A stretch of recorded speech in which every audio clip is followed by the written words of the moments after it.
नमस्ते friends. P and Amit classes में एक बार फिर से आपका बहुत बहुत स्वागत है। फ्रेंड्स, अभी तक चैनल को सब्सक्राइब नहीं किए हैं तो प्लीज़ सब्सक्राइब कर लीजिए और बेल आइकन को प्रेस कर दीजिए ताकि मेरा वीडियो आपके यहाँ जल्द से जल्द पहुँच सके। शुरू करते हैं फ्रेंड्स आज का मोरोत्तर बिहार के बारे में कुछ महत्वपूर्ण ऑब्जेक्टिव क्वेश्चन बिहार स्पेशल में। तो शुरू करते हैं। मौर्योत्तर बिहार। ठीक है दोस्तों, मौर्य साम्राज्य के उपरांत मगध पर किस वंश का शासन स्थापित हुआ? तो मौर्य साम्राज्य के उपरांत मगध पर किस वंश का शासन स्थापित हुआ?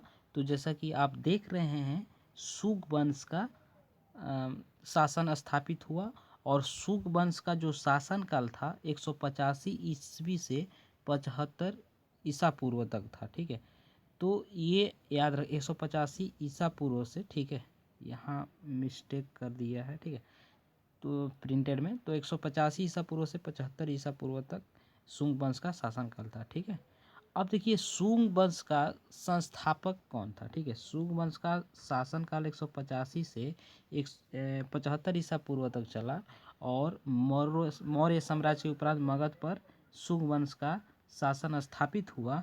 अब इसके बाद आता है अगला क्वेश्चन कि शुंग वंश का संस्थापक कौन था? ये तो हो गया, शुंग वंश का शासन मगध पर स्थापित हुआ मौर्य साम्राज्य के बाद। अब संस्थापक कौन था शुंग वंश का? तो संस्थापक जो शुंग वंश का था ये पुष्य मित्र था। ठीक है, पुष्य मित्र का शासनकाल 185 ईसा पूर्व से 149 ईसा पूर्व तक रहा था दोस्तों। ठीक है, अब आगे बढ़ते हैं।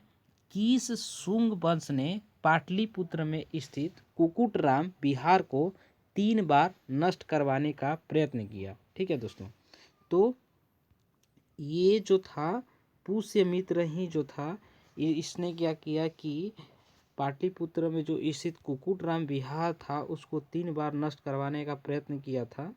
और इसके बारे में थोड़ा और जानकारी प्राप्त कर लें कि पुष्यमित्र ने ब्राह्मण धर्म का पुनरोद्धार तथा बौद्धों के साथ उत्पीड़क और आक्रामक व्यवहार करता था। ठीक है, तो ब्राह्मणों के साथ इसका तो पुनरोद्धार था, लेकिन बौद्धों के साथ ये काफ़ी क्रूर हो जाता था, उसका उत्पीड़न करता था बौद्धों के साथ और काफ़ी आक्रामक व्यवहार करता था। ठीक है, आगे बढ़ते हैं दोस्तों। पाटलिपुत्र पर यवन डेमेट्रियस का आक्रमण किस वंश के शासन के समय हुआ? ठीक है, पाटलिपुत्र पर यवन डेमेट्रियस का आक्रमण किस वंश के शासन के समय हुआ? तो शुंग वंश के शासन के समय हुआ था। ठीक है, पाटलिपुत्र पर यवन डेमेट्रियस, ठीक है, इसका आक्रमण जो हुआ था शुंग वंश के शासन के समय हुआ था। ठीक है, आगे बढ़ते हैं। पाटलिपुत्र पर डेमेट्रियस का आक्रमण कब हुआ था? ठीक है, पाटलिपुत्र पर डेमेट्रियस का आक्रमण शुंग वंश के शासन के समय हुआ, ये तो पता चल गया, लेकिन पाटलिपुत्र पर डेमेट्रियस का आक्रमण कब हुआ था? तो 185 ईसा पूर्व में हुआ था। ठीक है दोस्तों, 185 ईसा पूर्व, option A is the right answer. Magadh में प्रथम ब्राह्मण राज्य स्थापित किया था। ठीक है, ब्राह्मण को तवज्जो पुष्यमित्र दिया करता था, अतः हम कह सकते हैं कि मगध पर प्रथम ब्राह्मण राज्य स्थापित पुष्यमित्र ने ही किया था। ये आपको कुछ पॉइंट है याद रखना होगा, एक तरह से ट्रिक हो जाएगा कि पुष्यमित्र जो था वो ब्राह्मणों पे ज़्यादा उदारवादी नीति अपनाता था। तो ये जो प्रथम ब्राह्मण राज्य स्थापित मगध में किया था कि इनमें से किसने किया था?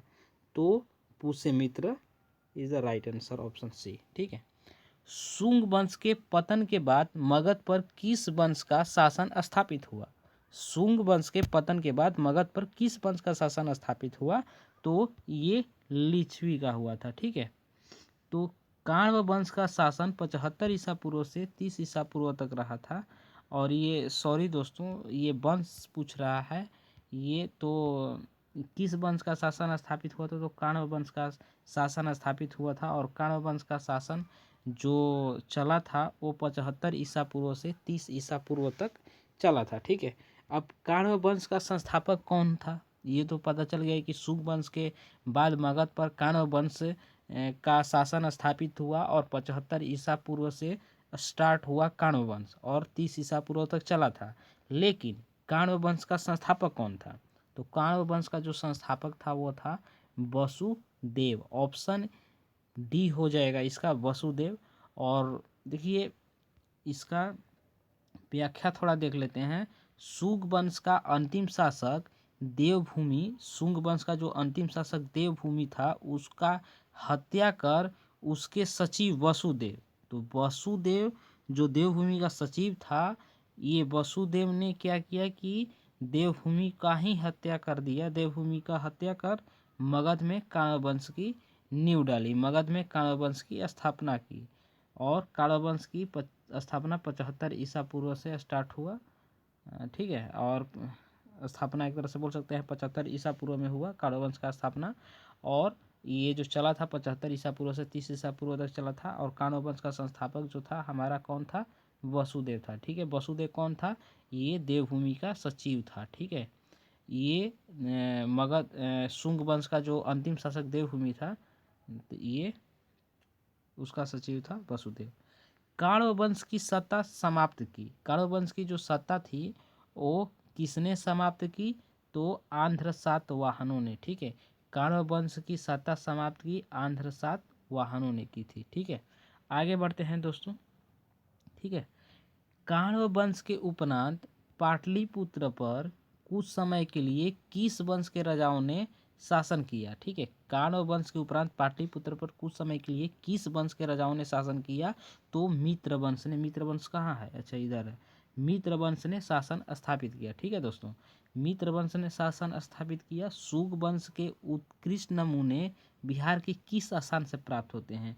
अगला क्वेश्चन देखिए, शुंग वंश के उत्कृष्ट नमूने बिहार के किस स्थान से प्राप्त होते हैं?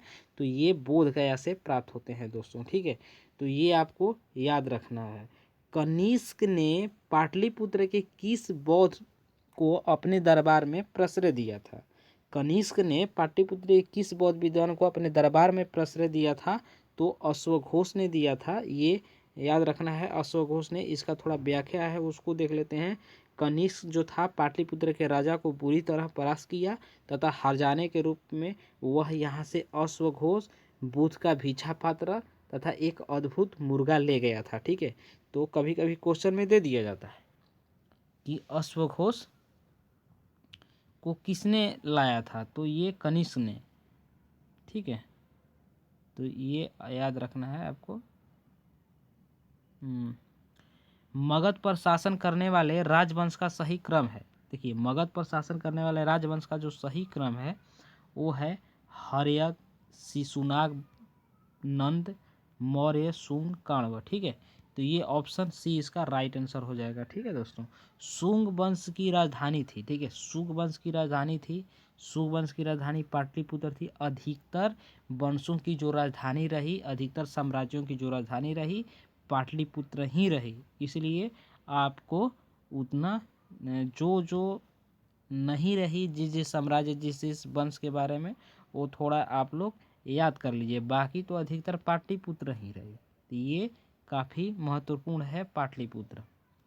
काण्व वंश की राजधानी कहाँ थी? तो काण्व वंश की राजधानी थी पाटलिपुत्र। ठीक है, इसका भी कभी कभी बीच में साम्राज्यों का और वंशों का क्या हुआ कि पाटलिपुत्र से राजधानी इधर उधर कर दिया गया, लेकिन पुनः स्थापित पाटलिपुत्र कर दिया गया। तो ये कब कब किया गया, किसके शासन में किया गया, ये आपको पॉइंट याद रखना होगा। ठीक है, आगे बढ़ते हैं दोस्तों। कलिंग शासक खारवेल ने मगध पर आक्रमण किया था। कलिंग शासक जो खारवेल था मगध पर आक्रमण किया था। कब किया था? तो पहली शताब्दी ईसा पूर्व के अंत में। ठीक है, तो पहली शताब्दी ईसा पूर्व के अंत में कलिंग शासक खारवेल ने मगध पर आक्रमण किया था। ठीक है, आ जाता है क्वेश्चन कि खारवेल कौन शासक था? तो ऑप्शन में दे दिया रहता है कलिंग शासक, तो ये आपको ट्रिक लगाना होगा कलिंग शासक पे। ठीक है, तो कलिंग शासक खारवेल ने मगध पर आक्रमण किया था पहली शताब्दी ईसा पूर्व के अंत में। कलिंग नरेश खारवेल ने कहाँ से कीमती उपहार प्राप्त किया था? ठीक है, तो कलिंग नरेश खारवेल ने कहाँ से कीमती उपहार प्राप्त किया था? तो अंग एवं मगध से। ठीक है, अंग एवं मगध से कीमती उपहार प्राप्त किया था। उपहारों में क्या था? जीन की प्रतिमा थी और पद चिन्ह था। ठीक है, शामिल था। अंग एवं मगध से कीमती उपहार प्राप्त किया था कलिंग नरेश खारवेल ने। आगे बढ़ते हैं दोस्तों। कुषाण साम्राज्य के पतन के उपरांत मगध पर शासन रहा।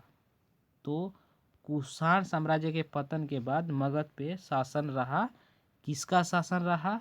तो ये हम बोल सकते हैं कि मगध पे शासन जो था लिच्छवियों का था।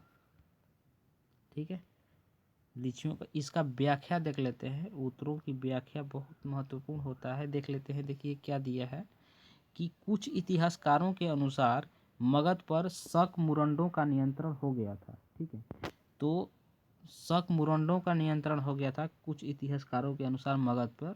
ठीक है, तो ये कुछ तथ्य था। और ये आप फिर से देख लीजिए कि कुषाण साम्राज्य के पतन के उपरांत संभवतः मगध पर जो शासन रहा वो किसका था? तो लिच्छवियों का था। ठीक है दोस्तों, अभी तक चैनल को सब्सक्राइब नहीं किए हैं तो please be and Amit classes channel को सब्सक्राइब कर लीजिए और बेल आइकन को प्रेस कर दीजिए ताकि मेरा वीडियो ऐसे ही आपके यहाँ पहुँचता रहे, क्योंकि बी एंड अमित क्लासेस दिखाता है एक कदम सफलता की ओर।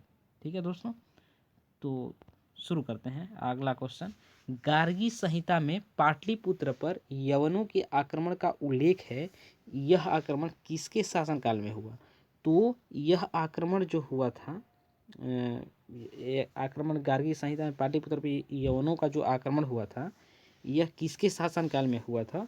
तो ये पुष्यमित्र के शासनकाल में हुआ था। पुष्यमित्र शुंग दिया है, तो यानी शुंग वंश का जो था पुष्यमित्र, उसके शासनकाल में हुआ था यवनों के आक्रमण पाटलिपुत्र पर, यवनों का आक्रमण। ठीक है, ये गार्गी संहिता में उल्लेख मिलता है। ठीक है दोस्तों, अगला क्वेश्चन है, सुप्रसिद्ध बौद्ध विद्वान अश्वघोष को प्रश्रय देने वाला शासक था।